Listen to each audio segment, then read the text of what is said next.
जामताड़ा झारखंड के एक छोटे से जिला जामताड़ा ई सिम फिशिंग स्कैम से चर्चित।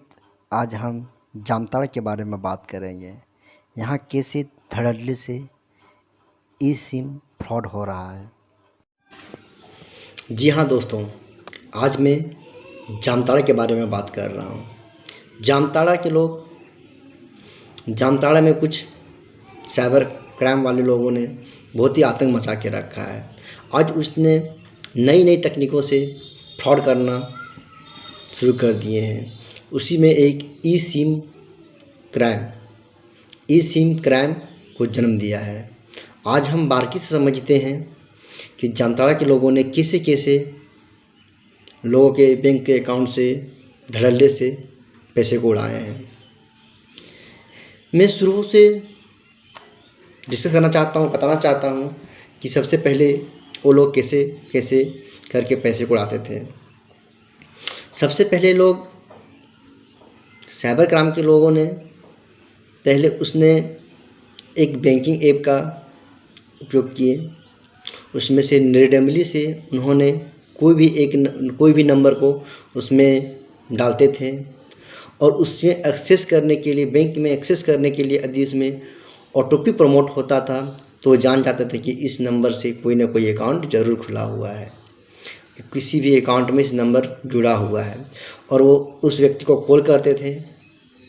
कॉल करने के बाद वो उससे बोलते थे कि मैं कस्टमर केयर से बोल रहा हूँ, आपके बैंक अकाउंट में आपका केवाईसी अपडेट करना है, और कोई भी बहाने बनाते थे और वो उससे ओटीपी लेने की कोशिश करते थे।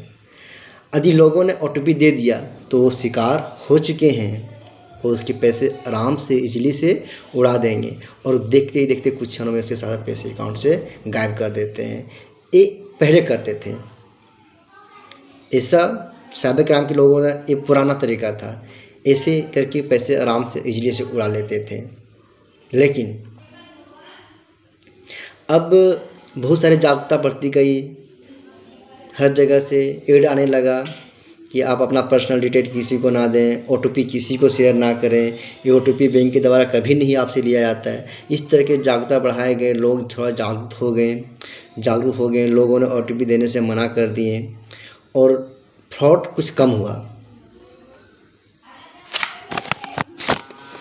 जामताड़ा इतने चर्चित हो गए थे, इतने कुख्यात हो चुके हैं कि जामताड़ा पे जागरूकता के लोगों को जागरूक करने के लिए एक वेब सीरीज भी चली गई है जिसका नाम है जामताड़ा सबका नंबर आएगा। इस नाम से एक वेब सीरीज भी शुरू हो चुकी है कि लोगों को जागरूक किया जाए, लोगों को इस फ्रॉड से बचाया जाए। लेकिन हाल ही के दिनों में देखा गया कि वहाँ के साइबर क्राइम वाले लोगों के मास्टरमाइंड के बारे में खुद भी तारीफ़ करने की बात बनती है कि जिस तरह से हमारा देश डिजिटल हो रहा है उस तरह से फ्रॉड लोग के भी डिजिटल माइंड सक्रिय हो चुके हैं। अब हम समझते हैं कि ई सिम फ्रॉड क्या है, जो आज जामताड़ा के लोगों ने एक नई क्रांति लाई है। ई सिम फ्रॉड जनरली हम लोग जो फ़ोन यूज करते हैं, जो फ़ोन में सिम कार्ड यूज करते हैं, उस सिम कार्ड को एक्टिव करने के लिए हम लोग को अपना कोई पहचान पत्र देना पड़ता है, अपना डिटेल देना पड़ता है। उसके बाद टेलीकॉम वाले उसको रेगुलेट करते हैं और सिम कार्ड को एक्सेस करते हैं, जिससे हम अपना सिम कार्ड को यूज में लाते हैं। लेकिन ई सिम कार्ड ऐसा सिम कार्ड है जिसमें एक्सेस करने के लिए लॉगिन आईडी और पासवर्ड की ज़रूरत होती है। तो मास्टरमाइंड ने इसी ई सिम का प्रयोग किया और उन लोगों ने लोगों के पैसे उड़ाने की एक नई तरीका अपनाया। आज समझते हैं ई सिम कैसे एक्सेस करते हैं।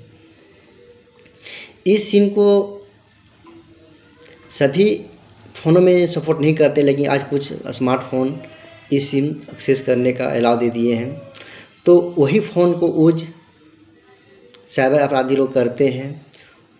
जैसे पहले की तरह ही वो सबसे पहले कोई बैंकिंग ऐप में रेंडमली से कोई भी नंबर को डालते हैं और देखते हैं कि कौन सा नंबर से बैंक अकाउंट में जुड़े हुए हैं, किसमें ओटीपी प्रमोट होता है, किसमें ओटीपी का डिमांड करता है, ओटीपी मांगता है। उस नंबर को नोट करते हैं पहले, और वो जान जाते हैं कि इसको शिकार बनाना है, और उस शिकार को फ़ोन करते हैं।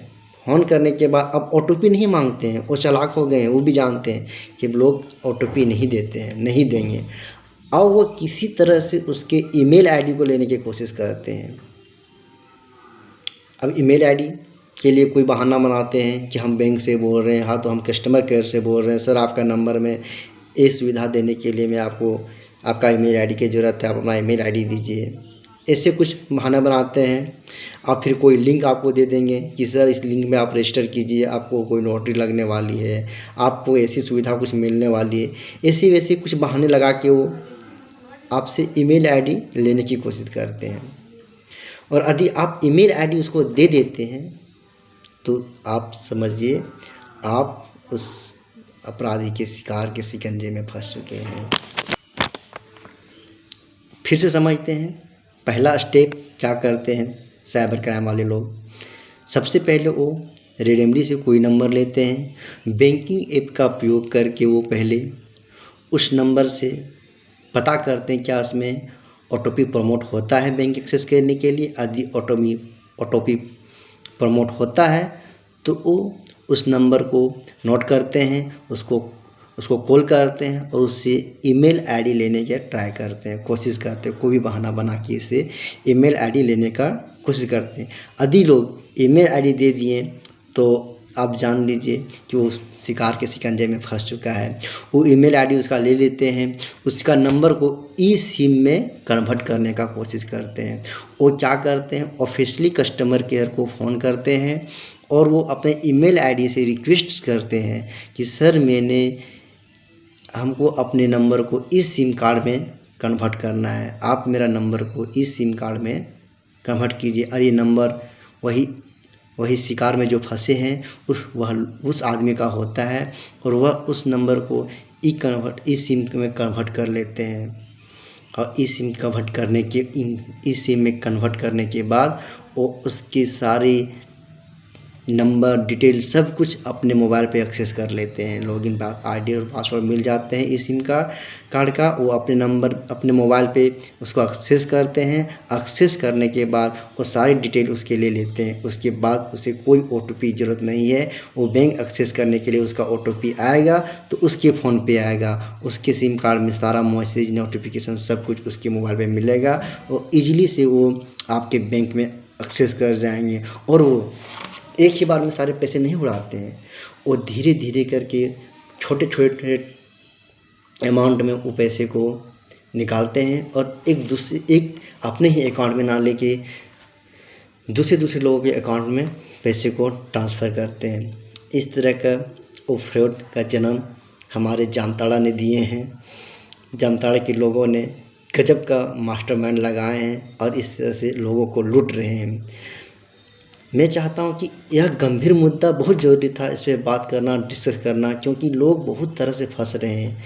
अपनी कितने मेहनत से कमाए हुए पैसे को 1 मिनट में कोई आके उड़ा के ले जाए, ये कितनी ख़राब बात है और कितने बहुत ही परेशानी को झेलने पड़ते हैं। लोग समझ नहीं पाते कि मेरे पैसे कहाँ गए।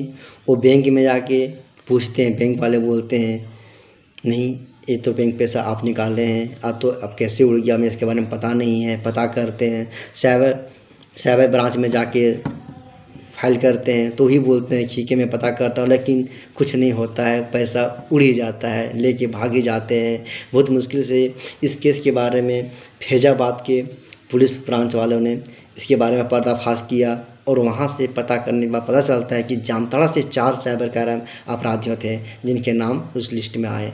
तो आप सतर्क रहिए, जानिए, आप अपना पर्सनल डिटेल किसी को मत दीजिए, चाहे वो कोई भी हो, कोई भी फ़ोन करे, आप अपना ओटीपी शेयर ना करें, ईमेल आईडी शेयर ना करें। आपको ऐसी कोई सूचना मिलती है तो आप बैंक में जाके संपर्क करें, बैंक को पूछें, बैंक से समझें क्या आपने ऐसा क्या ऑफ़र दिए हैं, क्या ऐसा बात है, तो आपको बताएंगे। लेकिन आप इस तरह के फ्रॉड कॉल से बचें। ई सिम स्कैम आप समझ चुके होंगे। आप समझ चुके होंगे कि आज के लोग, मास्टरमाइंड के लोग कितने दिमाग लगाते हैं पैसे उड़ाने के लिए। मैं चाहता हूं कि आप सभी सतर्क रहें, जागरूक बनें और समझें, अपने मेहनत के पैसे को कहीं किसी फ्रॉड में ना फंसाएं, ना उड़ाने दें।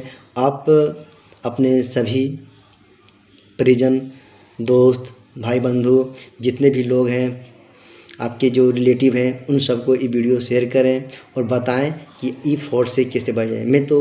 मैं चाहता हूं कि ये सब लोग के पास पहुंचे, ई फ्रॉड सेवा से बचने के लिए क्या करें, कैसे करें, जागरूक कैसे बने। इसलिए मैं चाहता हूं आप लोग इसको शेयर करें और बताएं, ज़्यादा से ज़्यादा लोग देखें और समझ पाएँ कि ई फ्रॉड से कैसे बचें। Thank you.